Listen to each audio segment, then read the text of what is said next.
आप घंटों स्क्रिप्ट को निखारने और अति यथार्थवादी आवाज बनाने में बिताते हैं, लेकिन दर्शक पहले 3 सेकंड में ही वीडियो स्क्रॉल करके चले जाते हैं। अक्सर समस्या डिफॉल्ट 1.0x प्लेबैक गति में होती है। अति उत्तेजना के लिए डिजाइन किए गए सोशल फीड में बातचीत की गति धीमी लगती है। इसमें उच्च ऊर्जा वाली सामग्री से प्रतिस्पर्धा करने के लिए आवश्यक तत्परता की कमी होती है, जिससे दर्शकों को स्क्रॉल करते रहने का आसान बहाना मिल जाता है। लंबे शैक्षिकी वीडियो के लिए यही डिफॉल्ट गति उबाऊ हो सकती है, जिससे दर्शक जटिल तकनीकी अवधारणाओं को प्रभावी ढंग से समझ नहीं पाते। आवाज की गति एक संरचनात्मक कहानी कहने वाले उपकरण के रूप में कार्य करती है, जो प्रत्येक वाक्य के मनोवैज्ञानिक प्रभाव को निर्धारित करती है। जब प्लेबैक को इन डिफॉल्ट सेटिंग्स पर छोड़ दिया जाता है, तो दर्शक अक्सर मुख्य संदेश समझने से पहले ही रुचि खो देते हैं। सक्रिय गति रणनीति की ओर बढ़ना सामग्री के अस्तित्व के लिए आवश्यक कदम है।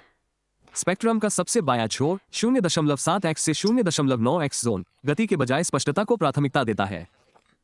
भाषण की गति कम करने से आवश्यक विराम मिलता है। जानकारी को अंतराल देकर प्रस्तुत करने से गैर देशी वक्ताओं और न्यूरोडाइवर्जेंट दर्शकों के लिए अभिगम्यता में सुधार होता है, जिन्हें कथा को समझने के लिए अधिक समय की आवश्यकता होती है। इसे फनल के माध्यम से पानी डालने के समान समझें। यदि आप बहुत तेजी से डालते हैं तो विचार छलक जाते हैं और खो जाते हैं। प्रवाह को धीमा करने से यह सुनिश्चित होता है कि जानकारी की प्रत्येक बूंद अवरोध से होकर गुजरे।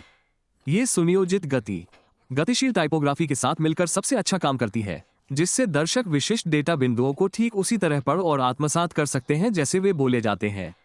संज्ञानात्मक अवरोध को चौड़ा करने से यह सुनिश्चित होता है कि सबसे जटिल विचारों को भी पूरी तरह से समझा जा सके। दूसरी ओर कैमरा स्पेक्ट्रम के दाईं ओर घूमता है, जो उच्च प्रतिधारण प्रारूपों के लिए उपयोग की जाने वाली 1.1x से 1.2x रेंज को उजागर करता है।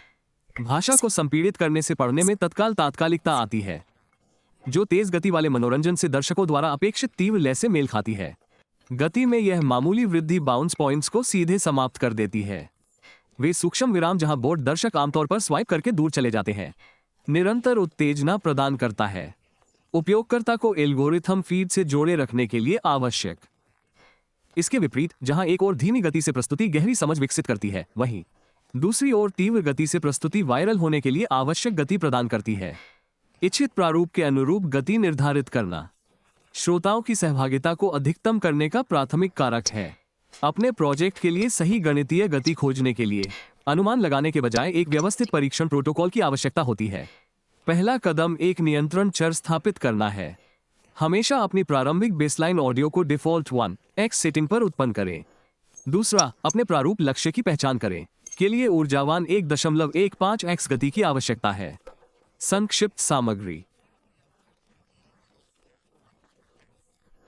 तीसरा, अपनी सीमाओं का परीक्षण करें। 7x और 1.2x जैसी चरम सीमाओं पर एक छोटा ऑडियो स्निपेट उत्पन्न करें।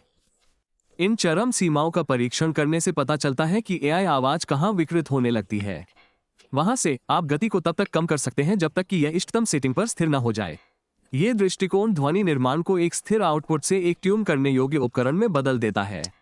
वीडियो लाइव होने के बाद आप प्लेटफॉर्म एनालिटिक्स के जरिए अपनी पेसिंग के वास्तविक प्रभाव को माप सकते हैं।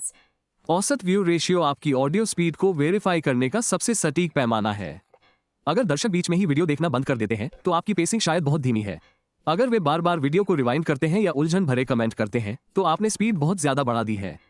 प्लेबैक रेट को एडजस्ट करना आपकी रचनात्मक मंशा को दर्शकों के ध्यान से जोड़ने का काम करता है।